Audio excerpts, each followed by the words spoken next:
We are facing a scenario that would make anyone who has ever sat in the Situation Room shudder, not because of the magnitude of weaponry involved, but because of the fragility of the social order when trust is eroded. And Minneapolis has once again become a flashpoint, a powder keg waiting to explode. For what we are witnessing is not merely a solitary shooting, but a catastrophic collision between federal power and local skepticism.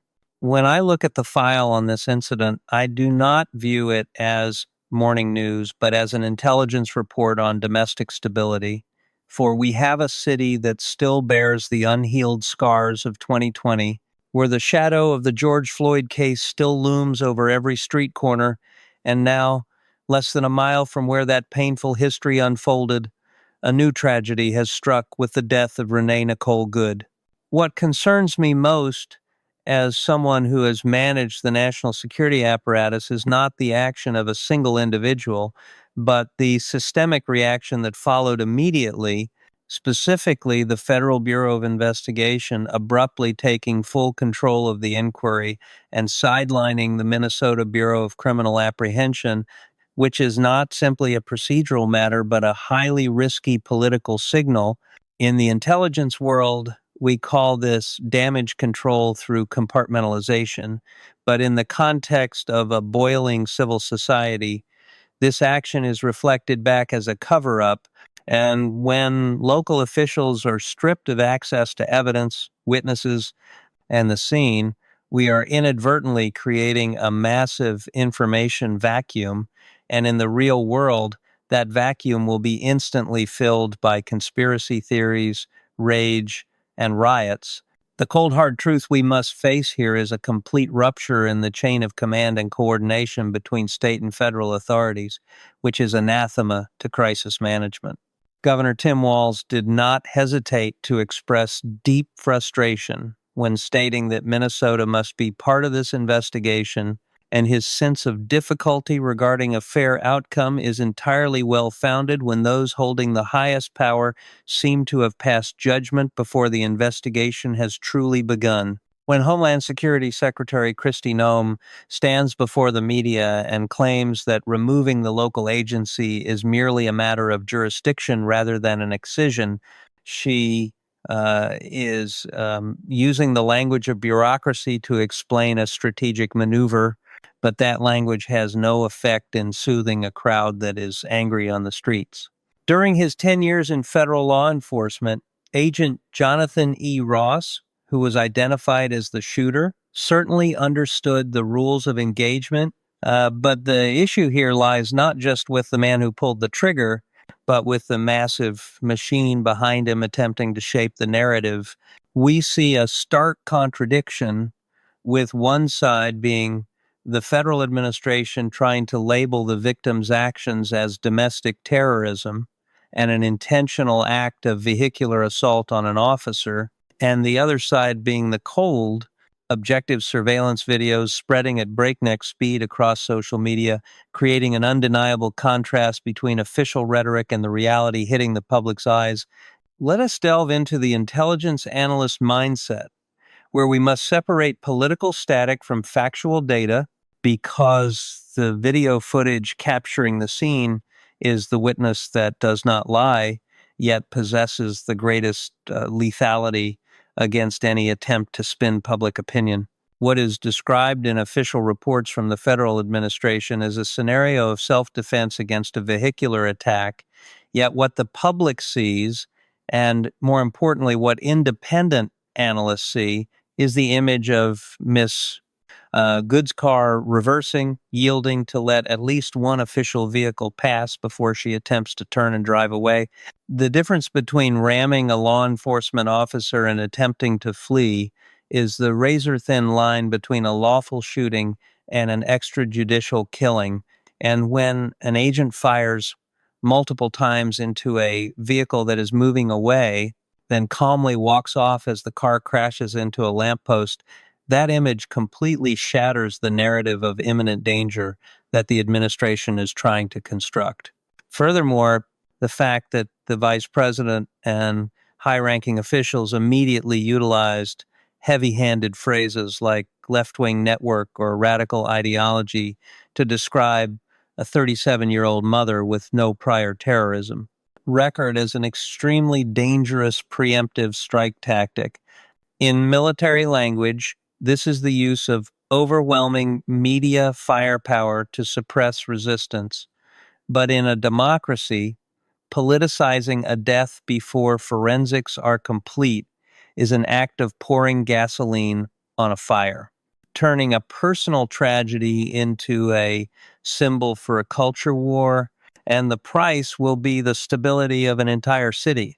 We need to take a pragmatic view of the local government's reaction and the deep division within the American heartland, where officials like Mayor Jacob Frey are forced to use angry street language to demand federal forces leave his city. When a mayor who is directly responsible for the security of his residents has to go on television and call the statements of the Department of Homeland Security lies, we know the federal system is failing significantly in maintaining its legitimacy.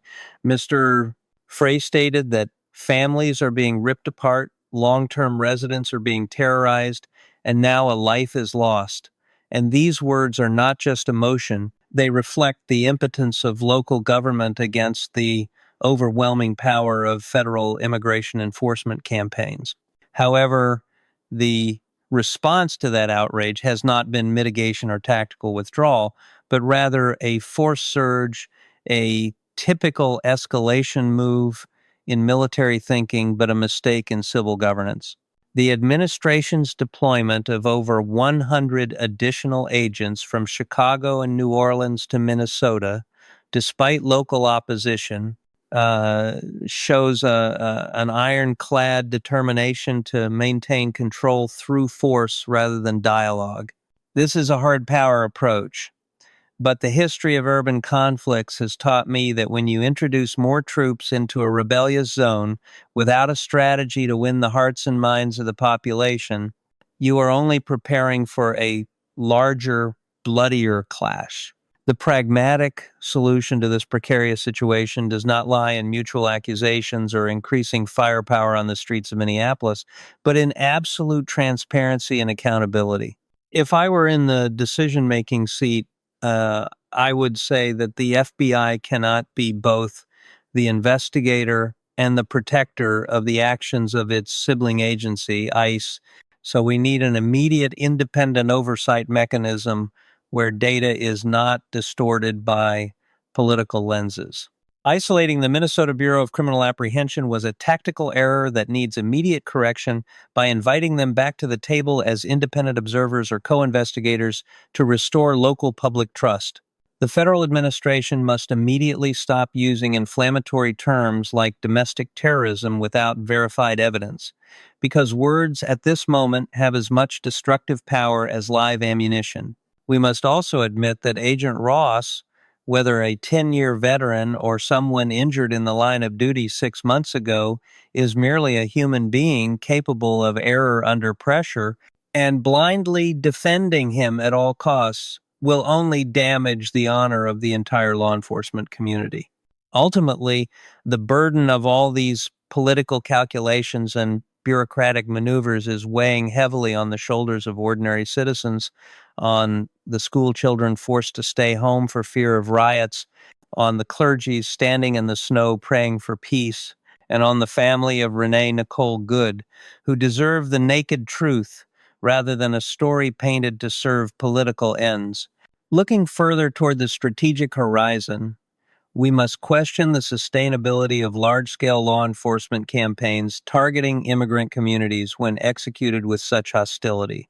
Deploying 2,000 federal agents into an urban area to conduct sweeps, as is happening in Minneapolis, creates the atmosphere of a war zone rather than a routine police operation. When clergy from all faiths gather at the shooting site chanting slogans demanding ICE leave, that is not the action of a radical left-wing group, as some politicians allege, but the cry for help from the conscience of a community that feels under siege.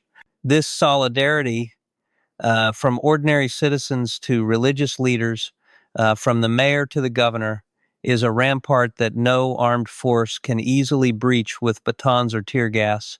If the federal government continues to ignore this signal, continues to treat Minneapolis as a battlefield to be pacified rather than a community to be served, they will face resistance not just on the streets, but at the ballot box and in institutional trust. The harsh reality is that no national security is firmly built on the foundation of fear and suspicion of its own citizens, and the price for obstinately pursuing short term political goals will be long term fractures in the federal structure of the United States.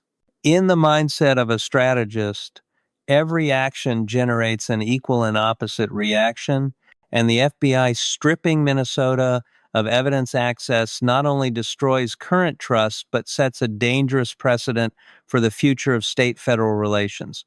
When Governor Walz says it feels very difficult to get a fair outcome, he is speaking for millions of Americans who feel the justice system is no longer blind to power, but is being manipulated by those in charge.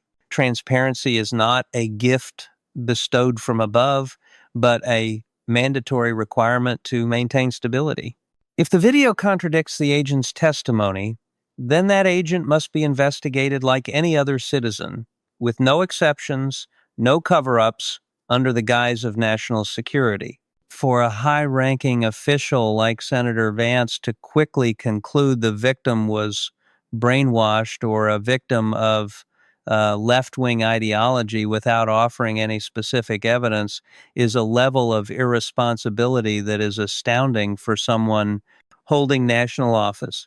True leadership requires composure and respect for facts, not the dissemination of conspiracy theories to agitate one's voter base. We are witnessing the erosion of leadership standards, and when these standards collapse, what remains is only violence and chaos, a prospect no patriot wishes to see on American soil. To conclude this analysis, I want us to return to the image of the red letters painted on the white snow at the crime scene, letters accusing law enforcement of murder. That is not merely vandalism of public property, it is the blood and tears of a desperate community. Our duty, as those with responsibility, is not to wash those letters away with fire hoses, but to confront the root causes that made them appear. We cannot bring Renee Nicole Good back to life, but we can stop her death from becoming the detonator for a greater catastrophe. That requires the courage to speak the truth, the humility to admit mistakes, and the wisdom to know when to step back to protect the greater national interest. If Washington continues down this path of hardness, imposition, and lack of transparency, they will soon realize that they may win a television debate, but they have lost the war for the people's trust, and that is the greatest strategic defeat a government can suffer. I leave you with this warning, not to sow fear, but to wake up the hotheads currently in power. Stop, think, and act for justice rather than power before it is too late.